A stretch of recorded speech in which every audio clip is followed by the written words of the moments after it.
Hey my friends, Sam Haymart with TestDrivenTV. We have a garage project today. We have just installed the air design fender flares for the Ford Maverick on our long-term test Ford Maverick. So we're going to do an unbox, an install, and a bit of a product review. The air design fender flares have been on the market since the truck went on the market. These are an official Ford accessory available from the Ford Accessories website. You can get them from your dealership. You can even order them as an option on the truck when you place your order for the truck, when they have orders open, that is. That said, this is something I've had my eye on ever since I ordered our long-term test Ford Maverick. The problem, well, they're expensive. $669 is the official retail price. The good news is you can get some pretty good deals on these things out there from various dealers across the country. I purchased these for just under $500 and then plus shipping, which is still a lot of money in my opinion. There are two other competitors out there right now. Another one's available from Ford, the Bushwhacker, and another brand out there that you can mostly find on Amazon. To me, those are just a little bit too big and bulky to have on a vehicle with stock wheels and tires. You really have to go to a much larger tire and wheel size for those fender flares to really look appropriate on the vehicle, in my opinion. I'm a subtle kind of guy when it comes to styling. So these, they stick out about a ½ inch, and as you can see, they look very factory OEM. They look like something Ford should have just put on the truck to begin with, but they wanted it to be cheap, so they didn't put all these things on there. I like the fact that they fit very well and they were pretty easy to install. So let's get to that. We're going to do an unbox, an install, and then I'm going to tell you what I really think of these things now that I've gone through spending the money on them, unboxing and installing them. The air design fender flares arrived in a large box measuring about 30 to 60 inches and arrived in reasonably decent shape, although it was beat up just a little bit. Upon opening it, I found immediately an instruction booklet that was very complete and detailed and came in a number of languages. Check. I was surprised though that the packaging allowed the parts to loosely slide around in the box without much to secure them. The good news, the fender flares themselves were well protected in foam sleeves to assure that they weren't scratched or damaged. There was a box marked hardware that included a tube of high-strength industrial adhesive and a grease pen, but no other clips, screws, or other parts that might be used to secure the flares to the truck. Unwrapping the flares, I found that the foam sleeves did a good job of protecting them during shipment and that each one of them is individually marked with a label that tells you front, rear, left, or right. Upon further inspection, I was actually surprised to find out that they're molded in white plastic, which is painted to match and not color through like the factory trims. The process of installation for all four flares is well documented in the instructions with good detail and should be the basis of your own installation, but I'll summarize mine here. The first thing you have to do is remove a selected number of body clip push pins from the inner fender liners. You should use a tool made for this, easily found at your local auto parts store and cheap.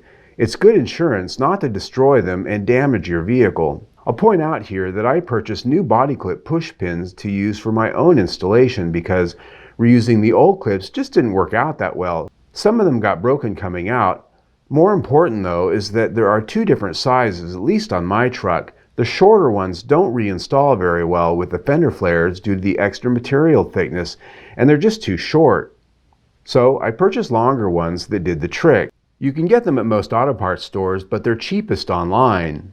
The next step is to test fit the flare in place by pressing it and snapping it up tightly into position, assuring the top and bottom are where they should be. It's locked into place temporarily with a couple of pins so that you can mark its location precisely. The instruction called for you to use the grease pencil, which is provided in the hardware box, but I chose to use masking tape because it was quicker for me and required less cleanup. Once positioning was set, I pulled the flare back off for preparation.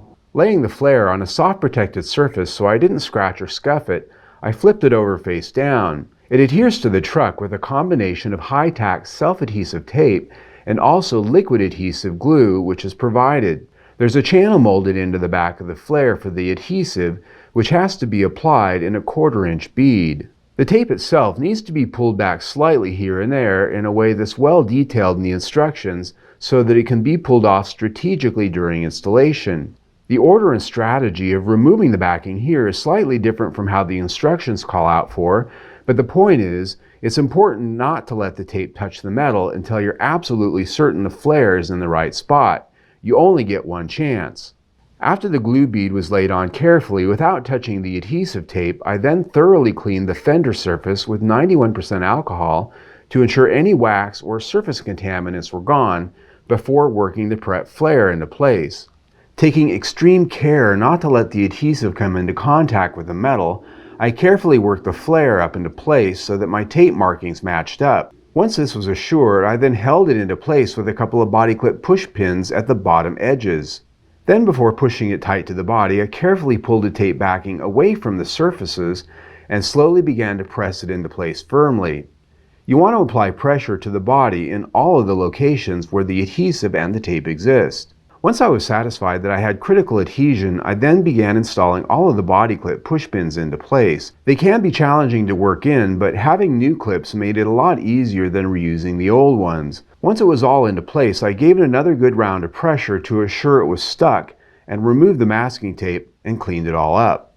A perfect fit. The job took me about 2 hours and the temperature was about 95 degrees, so everything stuck well the first time. If you're working in colder temperatures, the instructions actually recommend heating the surfaces with a heat gun, as the adhesives may not bond well otherwise, so plan accordingly. All right, my friends, there you go. Unbox, install on the Air Design fender flares for the 2022 and up Ford Maverick. Now, here are the things I like about this product. It fits absolutely perfect. It looks factory. It really looks like something Ford would have put on, should have put on the truck to begin with, and that's one of the things I really like about it. It just looks like it belongs there, bottom line. So, but there are a few things that I was a little bit disappointed with, especially given the price tag. The first is the price tag. $669 is way too much for these. It's just way too much. I got these at 500 bucks. Honestly, I think that was way too much. You should be able to get these for the $300 to $350 range. I think that's really what they should be costing, given what the competitors cost and what they offer. I just think the price is out of line. Second thing, because of that price, I really expected they would have included something like maybe all of the fasteners you need to put this on. 24 new push pin fasteners I purchased to actually install these, and that's because the factory ones just don't work that well going back in and going through the extra thickness of the fender flare and into the fender and into the liner. It doesn't work. And so almost anyone who installs these is going to have to find themselves going to the auto parts store and getting new fasteners. So just order those right up front if you know which ones you need. That's not a big expense, but I'm just surprised they didn't just include that for what they're charging.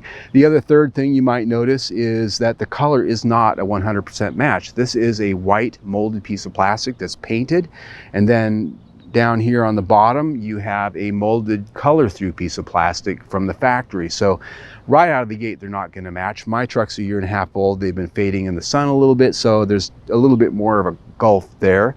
Not a big one, not a big deal, but just something to point out, something to expect when you get these. The last thing I'd say is I'm a little bit surprised at how much adhesive, having to use the liquid adhesive and all of that glue and the stick to put these on. I would have really hoped maybe they'd had some other way of doing this, but it is a no drill install.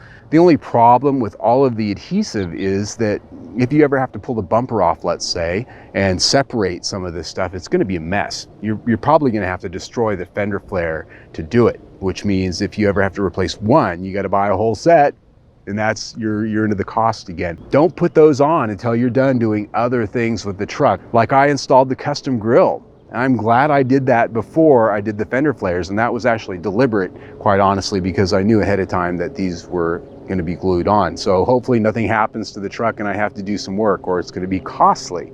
So there you go. I do like the product. I love it, if I'm honest. I love the way it looks, and when we do our +2 tire and wheel upgrade, it's going to look awesome. And with that special grille, I think it all sort of ties together with the more rugged style that the XL needed, in my opinion. So there you go.